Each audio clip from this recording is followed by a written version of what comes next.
One of the things that company executives spend a lot of time doing is looking at competitive positioning. So when you spend six figures on B school, they'll teach you frameworks like Porter's five forces or a SWOT analysis in an attempt to better understand the competition.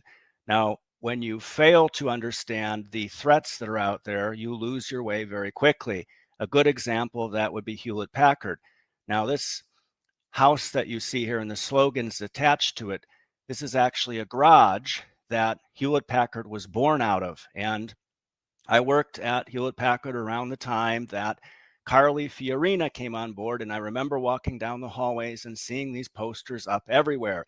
HP was going to reinvent themselves. And what inevitably happened is they failed at that miserably, and that started with the Compaq acquisition and went downhill from there. Today, you see firms like Cornet and Canva doing exactly the same things that Hewlett Packard should be doing, and the company lost its way. This article by Fortune talks about the story, which is quite remarkable. And what it goes to show is that if you're in a position with dominant leadership, so Hewlett Packard's inkjet printers were an incredible cash cow for the firm, and they should have been able to provide them with enough runway to innovate their way to the next growth story, but they didn't. Now, today we're going to talk about a company called iRobot that had dominant leadership in robotic vacuums, and that's been dwindling since 2016 when they had a majority 64%. Now they have a minority 46%. And this chart shows us the competitors that are eroding their market share. And there's two names that we want to talk about today. One is Ecovacs and the other is Roborock.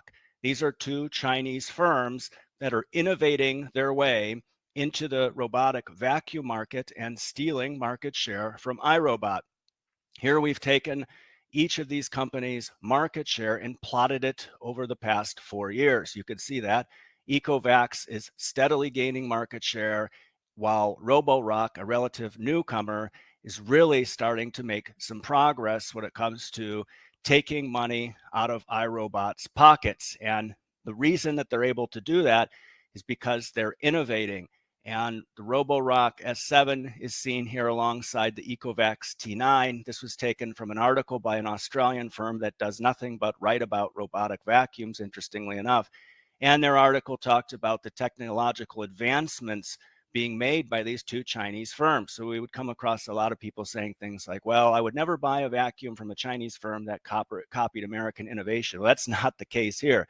China is innovating remarkably in this case. And you can see here on both of these vacuums at the top there is a LiDAR puck. And, you know, we've written a lot about LiDAR and the eventual $100 LiDAR solution. Well, both these firms have been able to incorporate it in their vacuums. And what that lets them do is to start really mapping out an environment. So they're able to vacuum at night. So not only do they have computer vision cameras like iRobot uses, but they're also able to use that LiDAR puck to map things out very effectively. And they're able to do things like it can mop a hardwood floor and then it can cross over a carpet while lifting up its little mop, and then it gets to the other side and it drops the mop down and continues mopping. They're very sophisticated devices that exhibit a great deal of innovation. And one validation of that is the fact that there's the Roborock S7, one of Time magazine's best inventions of 2021, a Chinese firm innovating its way to the top there.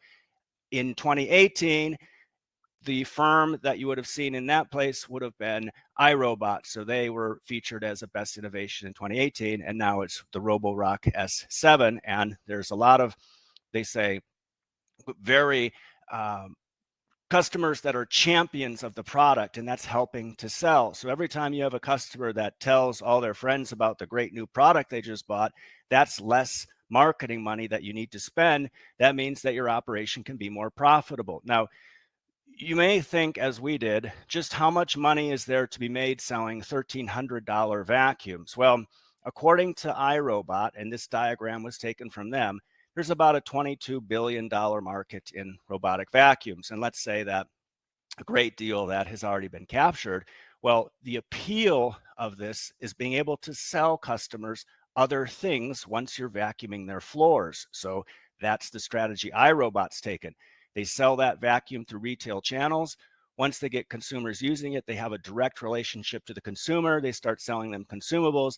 They start selling them other products into adjacent verticals like the smart lawnmower. That's something that iRobot tried to do. So iRobot actually has a VC fund, and they claim to be out there funding innovation and leading in what they do, but the market share numbers tell us otherwise. So for example, they had a robotic lawnmower they were supposed to debut before the Rona hit. I think it's called Terra, and they didn't debut that. It failed for whatever reason. And you can see here some of these other verticals that might be quite lucrative. So once you're inside somebody's house and you're vacuuming their floors, being able to sell them other products becomes a whole lot easier. So that's part of the appeal of the robotic vacuum thesis. Now, when it comes to how much money these firms are making, this is a interesting chart. So Roborock is actually publicly traded on the Star market. So that's China's NASDAQ equivalent. It's probably nothing you would ever want to get involved with. We don't invest in Chinese firms ourselves for reasons that I'll include a article we wrote about Alibaba that talks about why it's related to buy structures, but you probably couldn't invest in Roborock anyway unless you were a Chinese national, because there's a lot of restrictions in China about foreigners investing.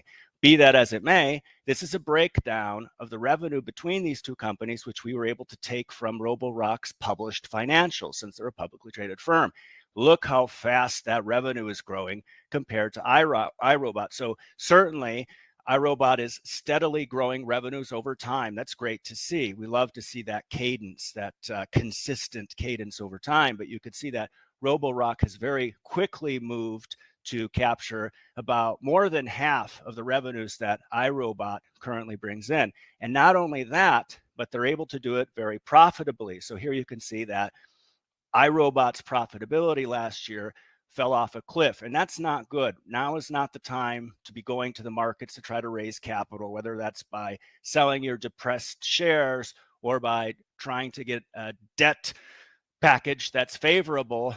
That becomes very difficult the way the market has been turning down lately. So you can see here Roborock is in a great position to be able to keep fueling their growth with profits. Now, wanted to touch on D&I in China. And the reason this came up is because we were chatting with some folks from Roborock, and I've spent the last decade working amongst the Chinese. So I have somewhat of an intimate knowledge of how Chinese firms work. And when it comes to D&I in China, we often wonder how the Asian checkbox works over there. So you'll see these D&I initiatives, and they'll try to categorize everybody in a firm according to where they're from, and they often have an Asian checkbox. Well, that doesn't work so well when 60% of the world's population is classified as Asian. So right away, you have a problem there. But what about in China, where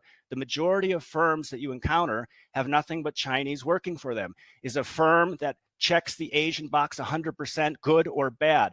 None of this stuff makes sense, and it's why we're extremely critical about D&I, because the goals are constantly moving, and there's no way you'll ever be able to achieve what they're expecting you to achieve. So one of the things that we noted in the Chinese workplace, however, is that there are some idiosyncrasies, let's say, around the ability for women to navigate Chinese workplaces in a manner that's completely different to what the D&I folks over in Western world might think about D&I. So what Roborock has said is that their organization is a favorable place for women to work.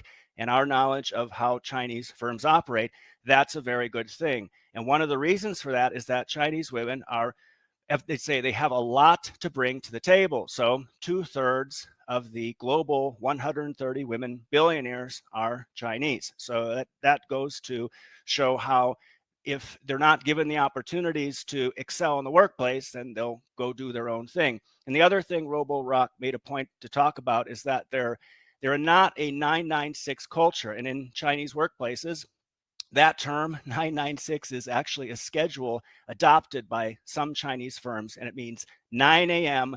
to 9 p.m. 6 days a week, 996. So if you ever think that you're being overworked at 40 hours a week and that you think firms should move to a 3-day work week or a 30-hour work week, just remember that the Chinese are working a whole lot harder at innovating and growing, and that's one of the reasons that they're successful. The harder you work, the luckier you get. So we wanted just to touch on D&I in China because that was interesting. And we'll conclude by saying that these two rapidly growing Chinese firms now command a 26% market share of robotic vacuums, which means that the management team over at iRobot needs to have a come to Jesus and say, all right, what plan do we have to address this threat that's been eroding our market share over the past 4 years? And one would hope they're having these conversations, but if they have been having them, the next question is, why has our plan not been working? And with the capital markets drying up, let's hope that whatever strategy they come up with doesn't require a lot of capital. So please go ahead and leave your comments in the comment section. I'll link to the research piece that we did around this topic, along with maybe a couple other pieces related to this. Thank you so much for your time. Make sure you subscribe to our channel, as we'll be putting out more videos in the future. Thank you very much.